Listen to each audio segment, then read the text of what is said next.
Yeah, because one thing is to proclaim the civil liberties, the other thing is to enforce them, and you're right to ask the question. Here again, it would be a mistake to think that civil liberties were not enforced by judges, because in two respects, I would say. First, because the judges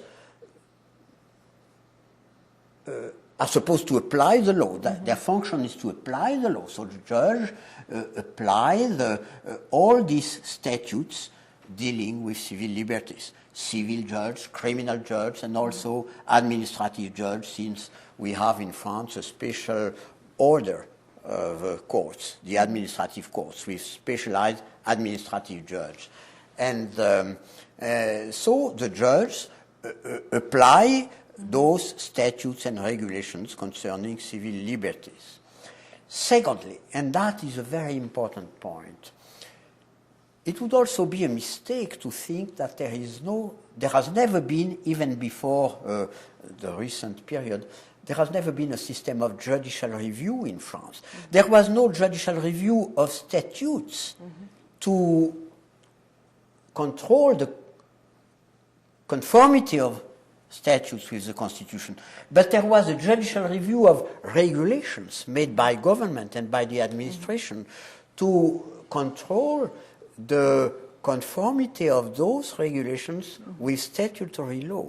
And this is extremely important, and this has been an important function of the judge, and especially the administrative judge, because there is a special sort of appeal in France that we call the appeal for excess of power, recours pour excès de pouvoir, when you claim that the administration exceeded its powers. And you can claim that a regulation is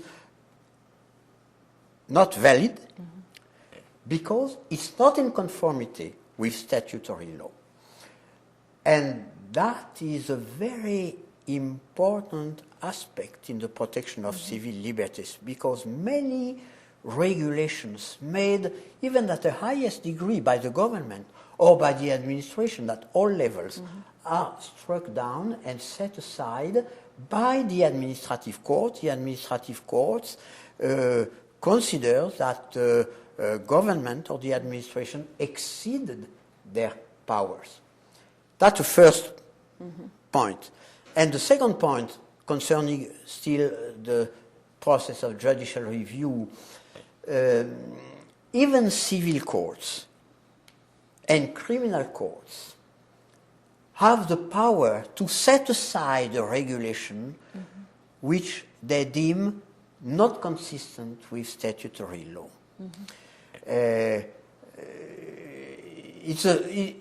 It's not an action brought by the individual before the court to declare that a regulation is invalid. It's a sort of defense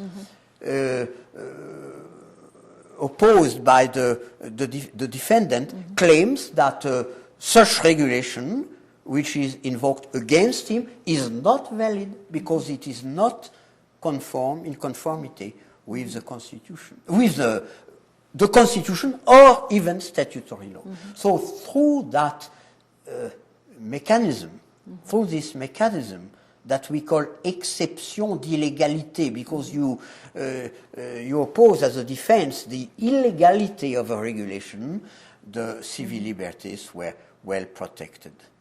And still, I will just mention that the European Court of Human Rights, which sits in Strasbourg, also has a special mechanism to enforce the provisions of this Convention on Human Rights. So not only the Convention of Human Rights is part of our domestic law, and as such it is applied by French courts, but also there is a direct mechanism of enforcement by the European Court, which sits in Strasbourg, and which can declare that such country, France or Germany or England, did not conform with the convention, that such provision of the law or such action made by the administration is not in conformity with the convention, and in that case it will